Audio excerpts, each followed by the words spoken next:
The Atlantic in 1941 was not an ocean, it was a graveyard.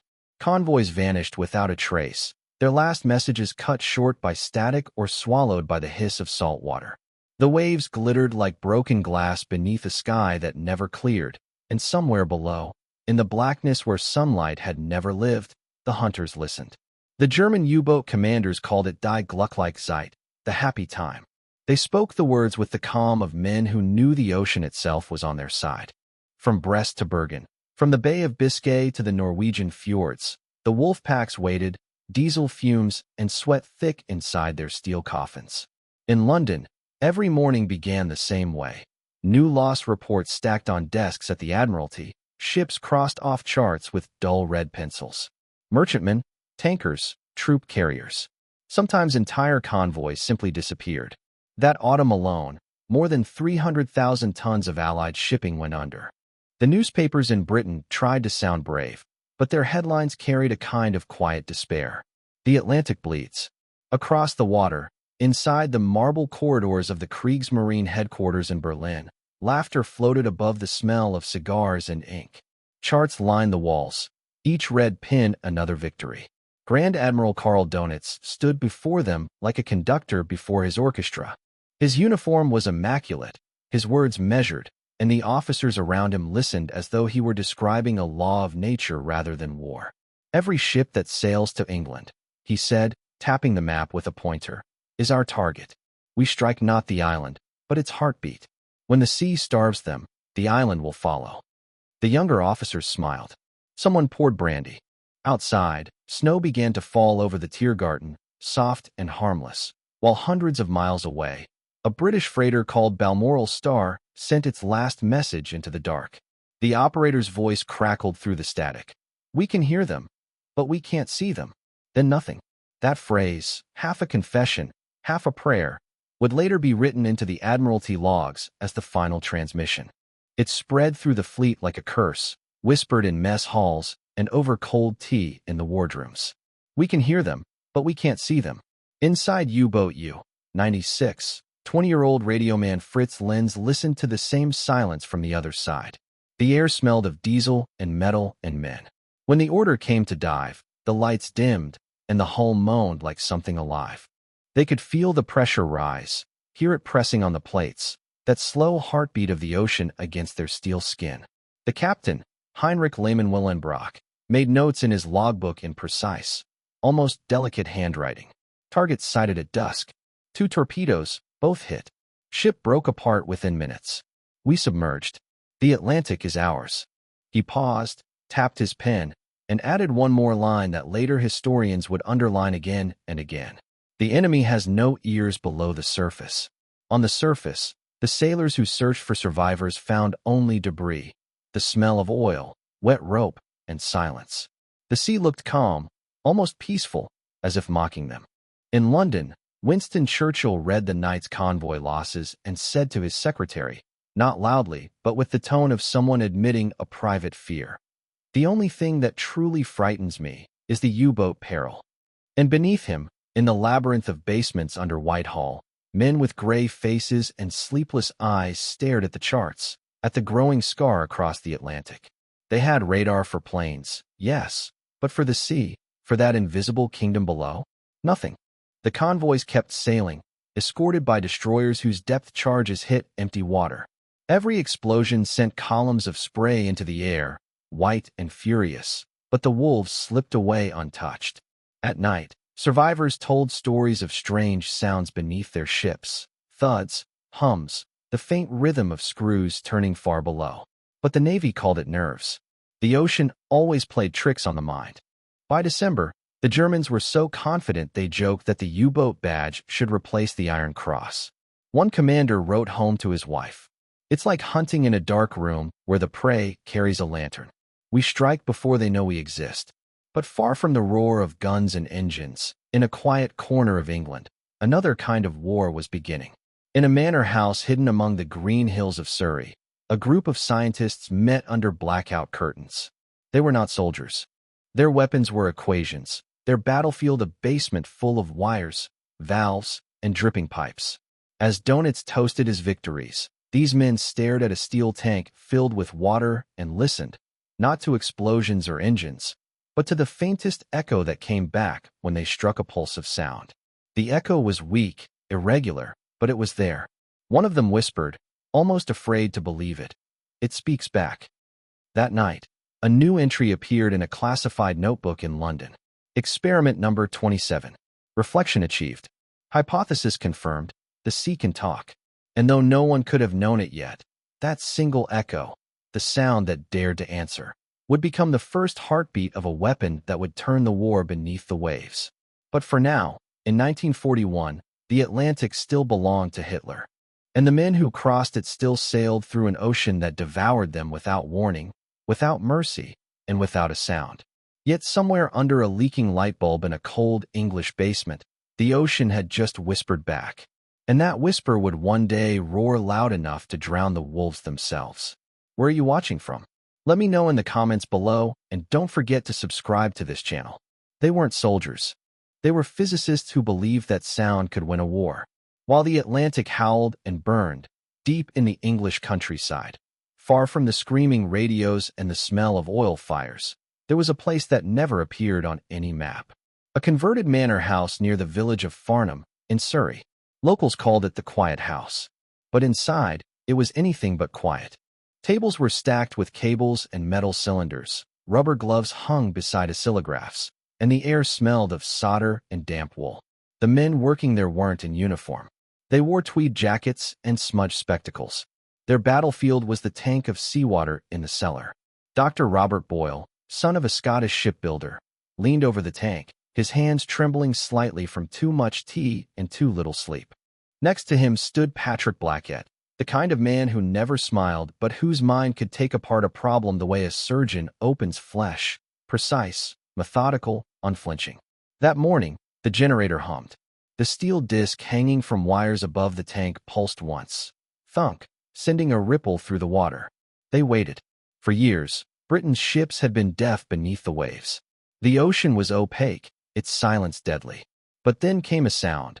A faint returning click, soft but unmistakable. Boyle blinked. "Did you hear that?" Blackett adjusted the dial. The click repeated, clearer this time. It wasn't the random hiss of interference. It was a response. Boyle smiled for the first time in weeks. "It speaks back," he whispered. Upstairs, a young physicist named Alan Hodgkin scribbled notes, marking times and pulse intervals. His handwriting slanted, hurried. "If we can make the sea echo," he murmured, "we can make it tell us what's hiding there."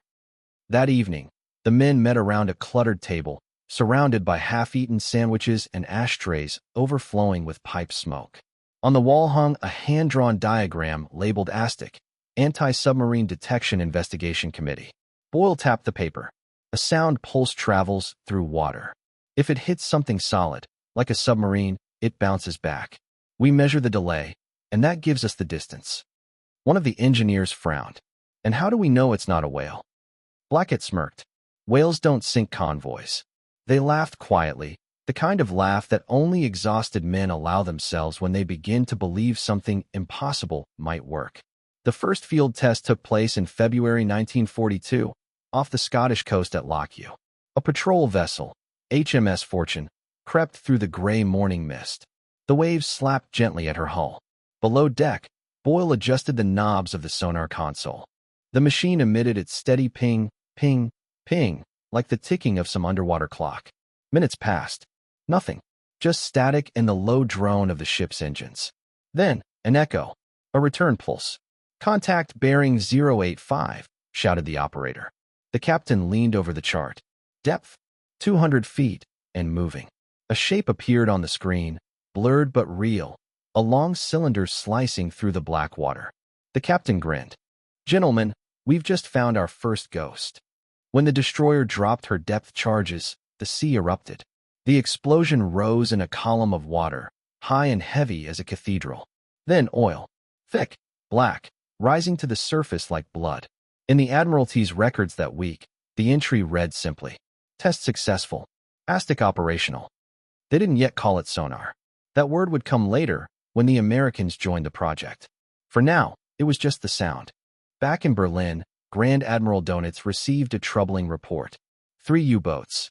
U-133, U-203, U-576. Lost contact within 48 hours. He refused to believe it. Impossible, he told his adjutant. No enemy can hear us beneath the surface. He wrote in his diary that night, "The sea belongs to us. The English are deaf. Always deaf. But the English were listening now." In Farnham, Boyle sat alone after midnight, the lab humming softly around him. He stared at the water tank, watching the ripples fade. He had never believed in miracles, but tonight felt close. On the workbench lay a sheet of paper with a single sentence scrawled across it in pencil. "We can make the ocean talk." He thought of the sailors who'd died in silence, their ships vanishing under gray waves, their last words lost in static. Maybe, he thought, this was how to answer them. Not with prayers or flags, but with sound. Weeks later, the system was installed on an escort destroyer in the Atlantic. The first night they sailed, the operator heard the echo of something large moving just below the thermocline. It wasn't random noise. It was deliberate, rhythmic, and close. He leaned toward the microphone and whispered to the captain, "Contact."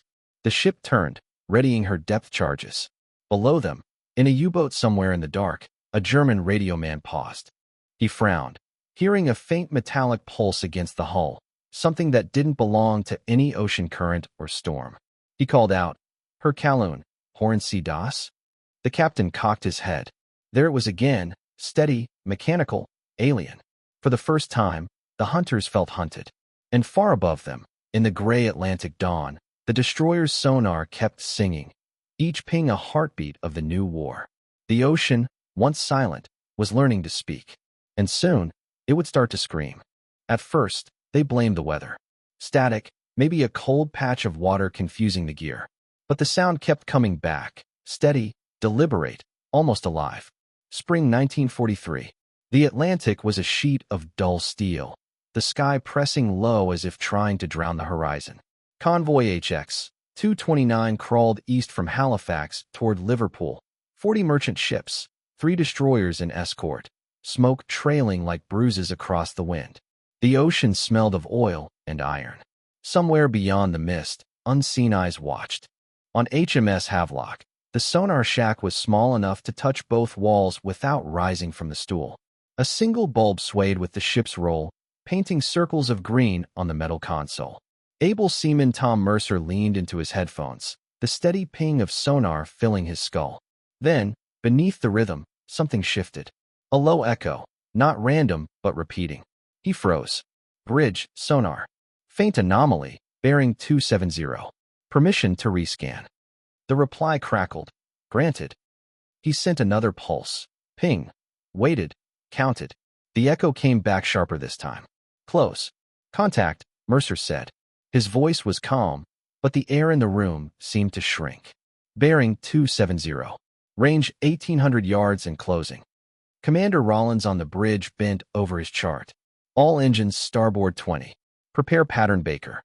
The destroyer turned hard, dishes sliding off, shelves below. Across the convoy, signal lamps flashed, and crews moved with the practiced fear of men who've done this before. Beneath the waves, the U-boat shifted course. Inside the cramped hull, the captain frowned. Was this DOS? The radio man tilted his head, hearing it too. A metallic heartbeat tapping faintly against the hull. Not a ship.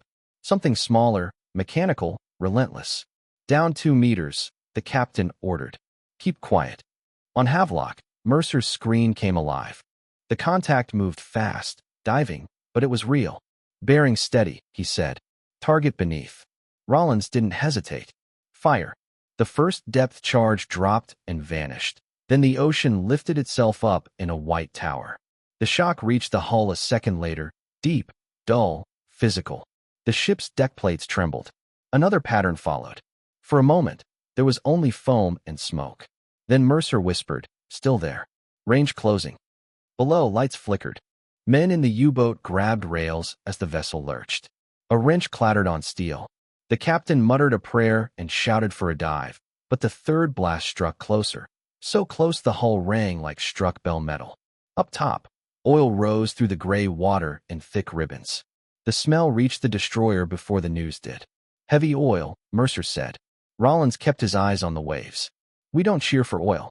But in his logbook later that night, his handwriting uneven from the ship's roll, he wrote, "It felt like hunting ghosts."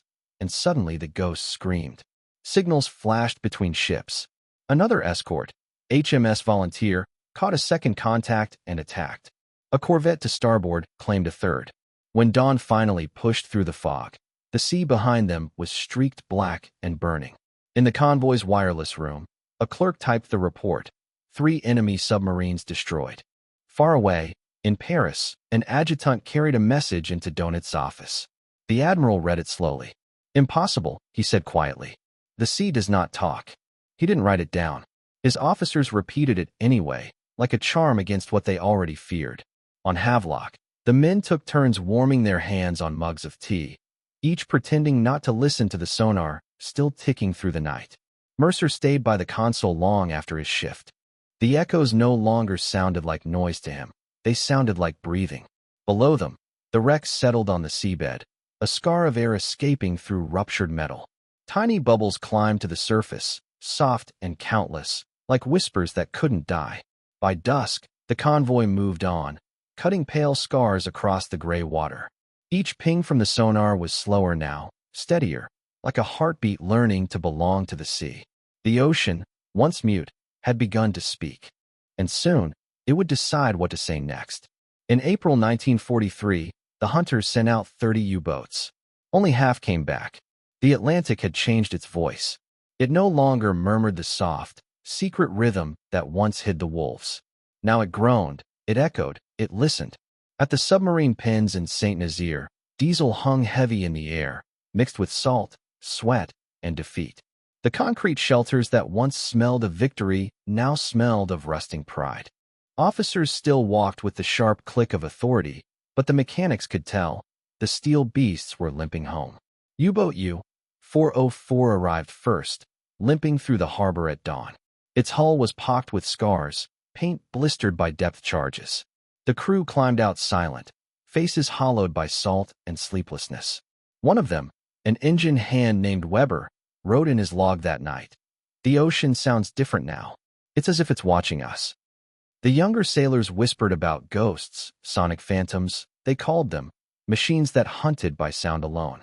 They claimed the sea itself had turned against them.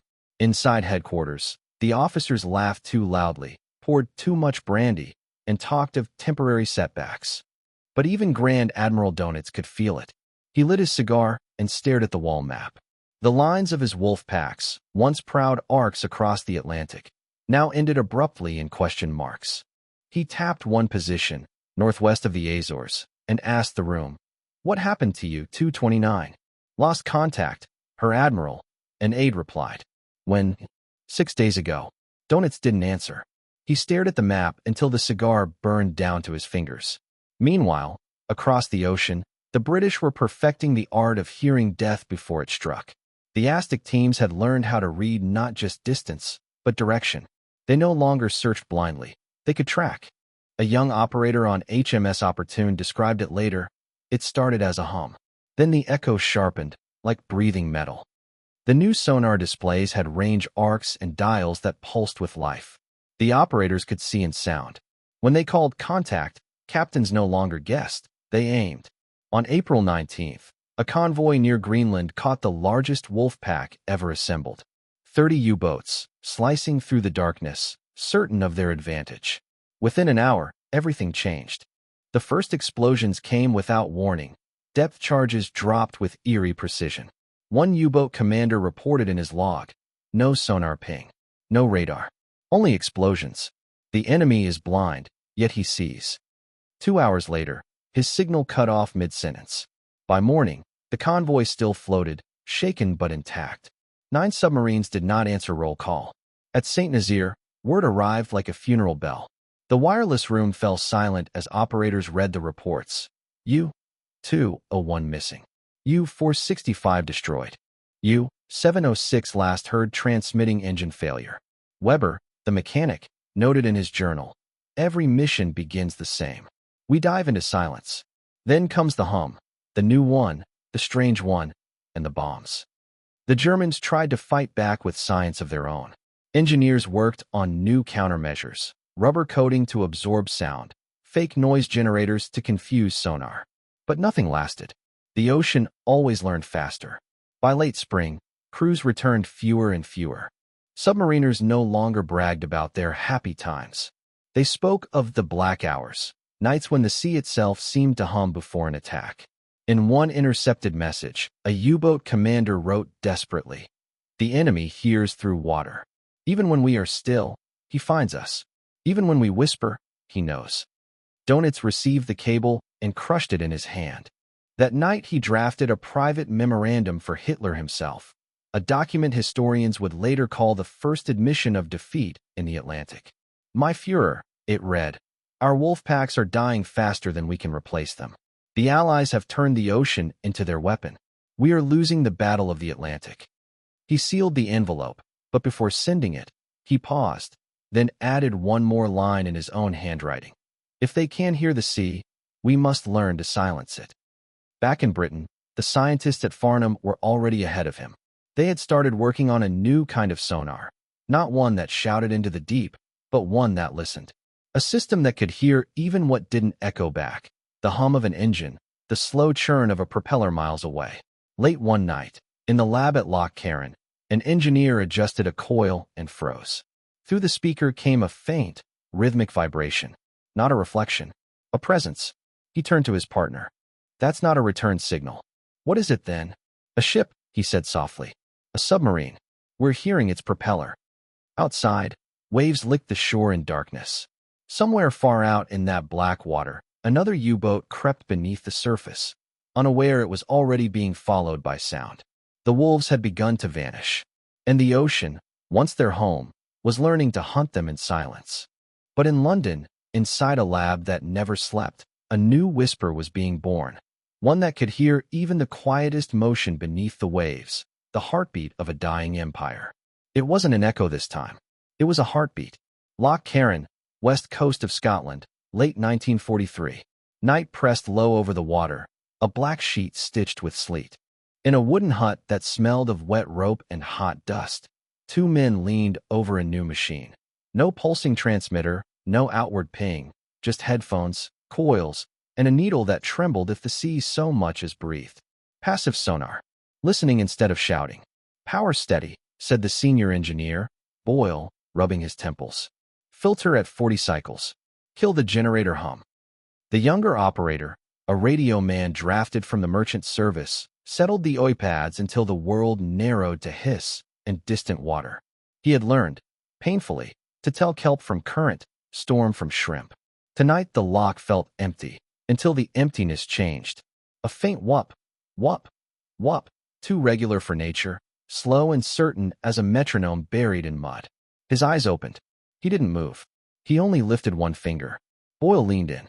On the paper trace, the line quivered with a small, stubborn rhythm. Not a reflection, not their own machinery, but the low churn of steel slicing water miles away. An engine. A propeller. "He's there," the operator whispered, almost reverent. "He doesn't even know we're listening." Boyle's reply was iron. "Then let's end it quietly." They triangulated with a second hydrophone moored farther down the loch. Bearings crossed on a grease pencil chart. A patrol boat slid out with her lights dead and her crew moving like men inside a church. No active sonar, no ping to warn the deep. Only ears, only patience. Out beyond the headland, far under the black skin of the sea, U-223 eased along on batteries, Captain content. Silent run. No cavitation. No British ping thudding their hull. "Ruhig," he told his helmsman. "Quiet." He logged the hour and the tide. No contact. All calm. On the patrol boat, the listener spoke without raising his voice. "Bearing 218. Range longer than it sounds." He could feel the sea's body through the hull, the way a hunter feels a forest breathe. The coxswain altered course by degrees. Men primed depth charges, their hands moving by memory. The prop beat grew clearer, not echo, but presence. 5 blades, slightly out of tune, one nicked edge, a signature as personal as handwriting. The operator closed his eyes and traced it in air. "There." He tapped the chart. "That's him." Charges slipped into the wake like dark fruit. The sea took them and, a breath later, gave them back as force. The first blast hit soft and wrong, too high. The second found metal. The third punched the ocean's lung. A column rose, heavy as stone. On you. 223. The world became pressure and lightless noise. Care. The captain shouted, turn. But the wheel answered as if through syrup. He wrote his final line in a hand that stayed neat even when the deck didn't. No sonar. No warning. Only pressure. Only death. Back at Loch Carron, the needle's rhythm stuttered, blurred, and flattened into a smear. Oil rose where the dark had been unmarked minutes before. A gust took the smell ashore, burnt copper and something like pennies on the tongue. Boyle didn't smile. Log it, he said. The operator nodded, but his hands were shaking. The Admiralty report for the week was spare. Experimental listening apparatus successfully guided interception. Subject destroyed without active transmissions. A more human note, penciled in the margin by a clerk who had a brother on a tanker, read, the ocean itself became our ally. Word drifted through escort fleets quicker than orders. Men who had trusted only the loud reassurance of ping began to believe in silence. They learned to switch off and wait, to hear engines through the bones of their ships. Convoys that once sailed as prey now moved like parties with a guard dog no one else could see. And the numbers bent. Through late 1943 and into 1944, patrol logs filled with entries that sounded like cold verdicts. No warning. No countersignal. Target located by prop signature. In back rooms, analysts circled a truth too stark for slogans. After 1943, the Atlantic stopped forgiving U-boats. Most that went out did not come back. In St. Nazaire, a machinist ran a finger along the jagged edge of a damaged prop taken from a survivor. They hear this, he muttered, half to himself, as if speaking too loudly might carry the sound inland. They hear us. Grand Admiral Donitz read the new loss tables in a room where the windows stayed shut. He could feel the dread settling over his arm like a heavy coat, familiar now. The reports used to say depth charge damage after sonar contact. Now they said no sonar detected. The British were hunting without light and still not missing. He wrote to his staff, we face a new method, passive detection. Defensive tactics must change. A younger officer, reckless with theory, scribbled back, if sound betrays us, we must make none. Build for silence. Donitz underlined the word twice. In Scotland, Boyle took off his headphones and rubbed the grooves they'd left behind his ears. He looked out toward the black shape of the loch and knew the work wasn't done. Finding a U-boat by its heart was one thing. Finding one that tried not to have a heartbeat at all would be another. The memo reached Berlin 2 weeks later. A proposal stamped EILT, urgent. A new submarine, all batteries and breath held, designed to move underwater longer and quieter than anything afloat. Type XXI, the silent one. Engineers in Kiel pinned blueprints to walls while the roof shook with distant raids. If they can't hear us, a naval officer told the designer, we'll stop breathing. He didn't know that, in a hut by a Scottish loch, a listener was already learning to hear even a whisper. The wolves had lost their growl. Now they would try to lose their pulse. If sound betrayed them, then silence would save them. That was the plan. Kiel, late 1944. The shipyards worked under blackouts, the air thick with smoke and fear. Sparks fell into puddles that steamed like dying breath. Engineers hunched over blueprints of a new kind of submarine, sleek, silent, electric. Type XXI. The wonder weapon that would bring the ocean back under German command. Every inch of her was designed not to speak. Motors sheathed in rubber. Valves polished to a whisper. Even the men were trained to move softer, to breathe slower. The order was absolute. Silent run, always. If they can't hear us, an officer told the chief engineer, then we'll stop breathing. But the war was collapsing faster than the hulls could be built. Allied bombers turned shipyards into skeletons. Shortages gnawed at every plan. No copper, no good steel, no time. Still, Donitz toured the pens, eyes fever bright. The ocean will be blind again, he promised. But even his words echoed too loud. Across the North Sea, the British already knew. Enigma's secrets were open, and the listeners at Loch Carron had new toys. Hydrophones that could catch the faintest hum of an electric motor.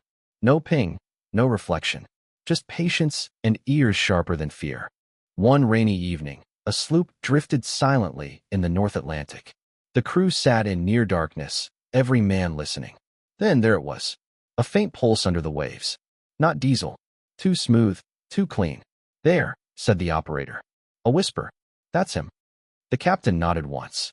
Depth charges slipped quietly into the sea. The first exploded too high, the second too deep.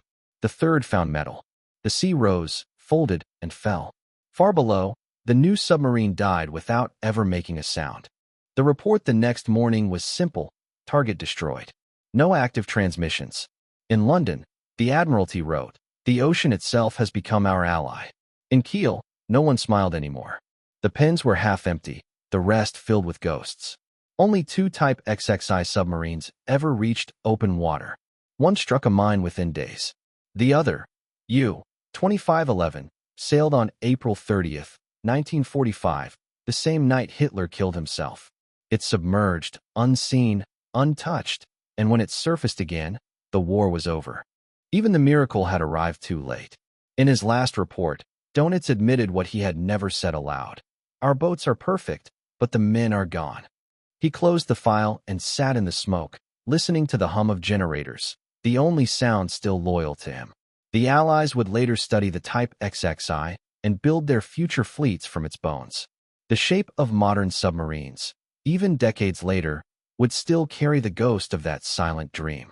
But in 1944, it was only tragedy disguised as progress. A machinist in the ruins of the yard traced his hand along a polished valve and whispered, "We built silence." His friend, wiping soot from his face, replied softly, "And the ocean learned to talk." Neither man laughed. The next morning, they watched the last boat slide into the water, a gray shadow that vanished before it reached the horizon. No music, no salute. Just the hiss of air through a vent and the low, steady heartbeat of engines that no one would hear again. By the start of 1945, the wolf packs were gone. The Atlantic, once full of teeth, was still. The hunters had become ghosts. Somewhere off Norway, a single U-boat waited beneath the ice, its crew unaware that the war above was already ending. They sat in darkness, trusting silence as their final weapon. But silence, by then, belonged to everyone. The Battle of the Atlantic, the longest of the war, was nearly over. And the sea, for the first time in years, was quiet. Not peaceful, just empty. By 1945, the Atlantic no longer hid the hunters. It exposed them. Winter pressed the ocean flat, iron gray under a sky that never warmed. The old hunting grounds north of the Azores turned treacherous for the very boats that once ruled them. Convoys ran with a new kind of confidence. Corvettes shouldering the swells, destroyers spaced like sentries, and above them Liberators and Sunderlands sweeping arcs through sleet. When the planes found a smear of oil, they seeded the water with radar buoys, black cigarettes that listened for propellers from 10 miles off and told the ships where to aim. In January 1945, the ledger turned brutal. 41 U-boats lost in a single month, the worst tally of the war. Signals officers in Allied ops rooms circled the number without cheers. No one cheered a drowning. A Royal Navy radioman wrote in his notebook, pages freckled with salt, "For the first time, the Atlantic feels ours." The ocean floor agreed.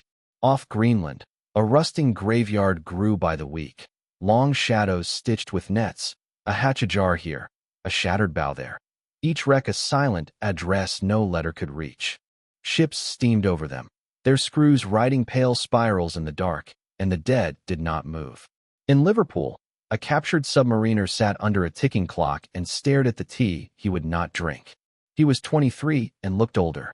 When the interpreter asked what had gone wrong, he rubbed his thumb and forefinger together as if feeling the grain of something slippery. When the sound came, he said, searching for the English, "We knew it was over.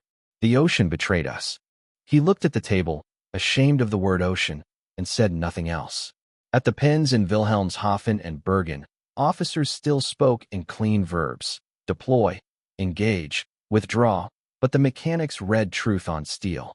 Boats returned with rubber coating peeled like skin, with valves hissing through hairline cracks, with batteries that stank of acid and fear. The decks were quiet in the wrong way, not disciplined, but hollow. Crews moved like men walking past their own names on a wall. Meanwhile, the Allied ear lengthened. Escort groups carried both voices of the sea. active sonar to call and count, and the new, patient silence that heard a motor breathe through miles of black water. Pilots flew at night with radar sets that could see a snorkel break the surface like a fingertip through cloth. If the U-boat dove, sonobuoys listened for the after-sound, the slur of a turn, a blade nick repeating, the small, unhideable signature of motion. A destroyer escort out of Londonderry logged the new normal with the economy of men who had nothing to prove, buoy net laid. Prop signature acquired. Attack by pattern. Oil strong. Debris. Another added, almost apologetically, no radar/sonar return. Acoustic only. The ocean had become not just medium, but witness, its pressure waves carrying betrayal. In Paris, Donat studied the tallies under a lamp that made his hands look older. He had once praised the Atlantic as a partner, wide, dark, impartial. Now it was crowded with listening, a place that remembered everything. His staff brought him fixes, new routes, a thinner doctrine. He sent boats anyway. Some never left harbor. Some disappeared between two coordinates that might as well have been dates on a stone. One night, a message reached an escort group in the western approaches. A faint prop beat to the south, no ping, no surface contact. They slid down the bearing like a knife along bone, dropped shallow charges to break a snorkel, then deeper to break a back. The sea rose once and resettled. A sailor on the stern swore he heard something after the last blast. 3 knocks, spaced like code, and then only the hiss of steam and winter rain. He did not write that down. The Royal Navy changed little rituals and noticed. Convoys stopped zigzagging by superstition and started maneuvering by data. Air cover stitched the gaps. In wardrooms, men took tea while a rating monitored a speaker that sounded like nothing until, all at once, it sounded like fate. Bearing 161, he'd say, and chairs scraped and cups clicked and boots found ladders without a word. In Bergen, a petty officer chalked deaths on a bulkhead, then wiped the slate clean and started again because the numbers made the air thin. Soon, he told a mechanic, we will say the sea is quiet. The man looked at him as if the words had teeth. January bled into February, then March. The lists kept coming. U-boat missing, U-boat sunk, U-boat failed to report. In an Admiralty summary, a captain underlined a sentence. The Atlantic is no longer a cover for the enemy. He added in pencil, almost tenderly, it is a mirror. Before dawn one morning, a corvette patrolled a lane where the pack had once fed. Snow fell in flakes that veered with the wind and melted on steel. The operator dozed in his headset until the sea nudged his ear with a new pattern. Low, regular, disciplined. He woke the ship with a single word, contact. Minutes later, another wreck began its slow descent, a new address for that long, silent map. By April, rumors outpaced orders. A boat had fled to the Arctic ice. Another had turned south, far south, as if heading out of history. Young men in classrooms no longer learned the trick of the long chase. They learned the arithmetic of surviving to surrender. And yet, in the broken heart of the Reich, in a town no one had cared to learn before, a new headquarters assembled around Admiral Karl Donitz, the last leader of an empire that had already died. Flensburg. The radios still worked there. They coughed up names he knew like ghosts. Among them, one line hardened his face. U-977. No contact, presumed at sea. Presumed at sea. In a war that ended by paper and fire, the phrase sounded like a door left open in a burning house. Donitz folded the slip and slid it into his pocket as if it were a talisman. If the ocean had turned witness and judge, perhaps it would spare one penitent. Or perhaps one crew had found a seam in the world where listening did not reach. That night, under gray Baltic light, the last staff officer in Flensburg walked past the radio room and heard a whisper. Carrier wave without voice, the mere possibility of speech.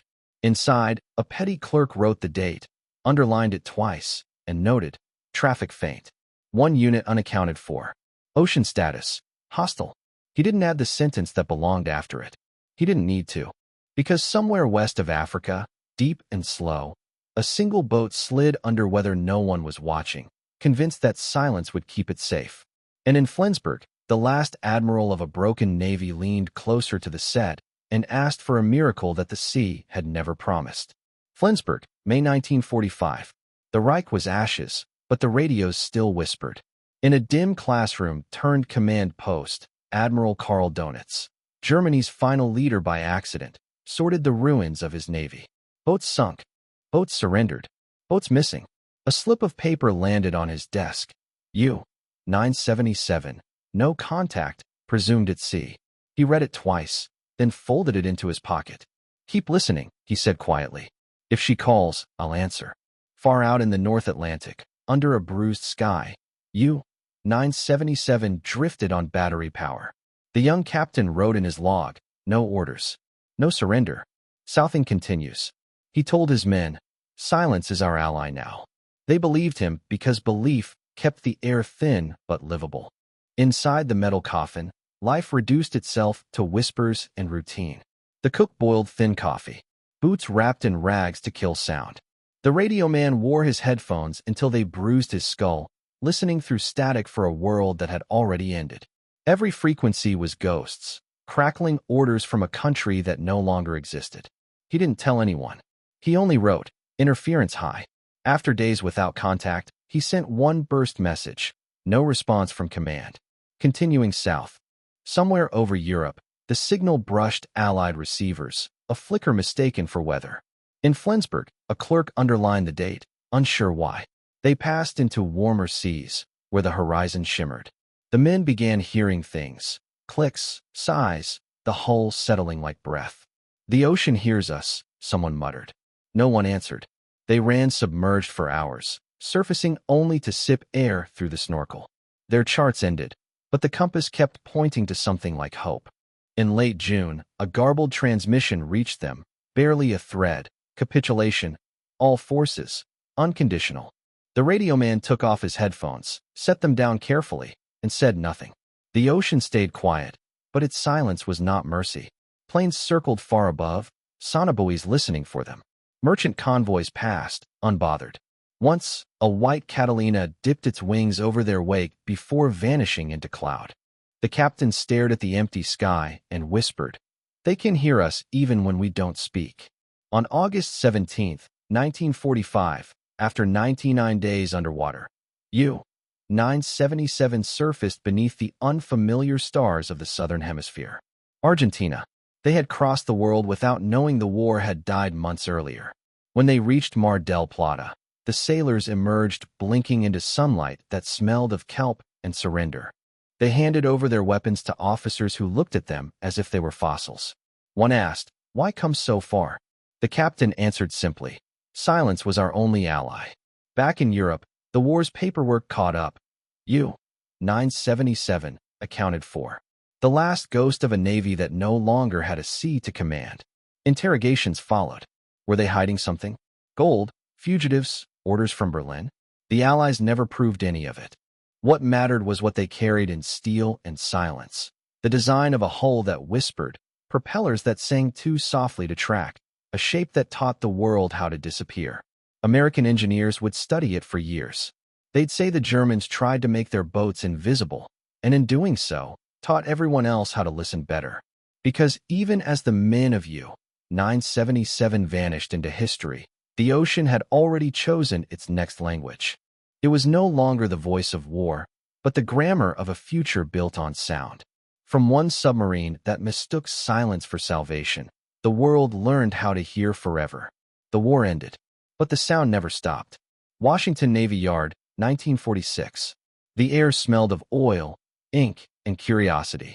In a warehouse lined with crates stamped Kriegsmarine property, American engineers unpacked what was left of Germany's underwater empire: broken turbines, batteries, fragments of sonar screens, the twisted hull of a Type XXI submarine. Each piece was tagged, sketched, and studied like a fossil from a vanished species. They tried to become invisible, one engineer murmured, tracing a finger along the smooth, rubber-coated steel. "We'll try to make the sea itself see." In those post-war months, the laboratories hummed day and night. The ocean had changed sides again, no longer a graveyard, but a laboratory. From London to Norfolk, from Kiel to Keyport, scientists mapped the Atlantic not for targets, but for echoes. The new question wasn't how to hide, but how to hear. Out of the wreckage of war came a new vocabulary: hydrophone arrays, passive tracking, acoustic fingerprints. They learned that every propeller, every ship, every creature had its own voice. The sea, once a hiding place, became a recording. Every whisper of motion left a trace. By 1948, the United States Navy was testing vast networks of underwater microphones. Long cables stretched across the continental shelf, listening for anything that moved. The project had a code name few would remember, SOSUS. What it did was simple and terrifying. It made the Atlantic transparent. One officer called it the revenge of the listeners. Another, a British liaison, wrote in a report, "We now hear what the enemy can only imagine." It was not victory. They had already won. But something colder, more permanent. The ocean that had buried so many now became an ally of vigilance. The hum of submarines, the thud of storms, even the migration of whales, all of it turned into data, plotted and archived. Irony lay thick in every success.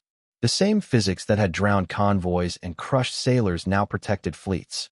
The same idea that Donitz had prayed would save his U-boats became the tool that would hunt their descendants in the Cold War. The difference was purpose. The science had survived the soldiers.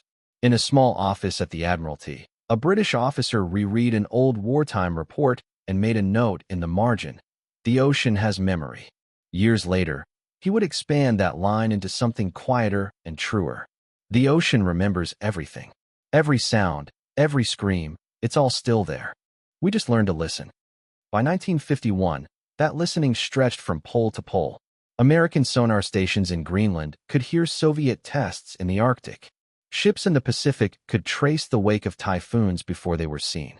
The new age of underwater hearing had begun, not for glory, not even for safety, but because no one could forget what silence had cost. In museums, the last U-boats rusted behind glass, their steel flanks pitted and scarred. Visitors pressed palms to them and felt only cool stillness, unaware that in the deep, cables hummed with endless sound. Somewhere beneath the waves, microphones still whispered to each other, cataloging life and loss alike. The Atlantic, once the deadliest battlefield on Earth, had become an archive of noise. It remembered everything: the cries of drowning men, the thunder of depth charges, the heartbeat of dying engines, and the first cautious ping that began to turn war into understanding. And out of that chaos came one final gift: a new way to see through darkness, a new language born from echoes. The ocean that once devoured ships and souls had, at last, taught humanity to hear.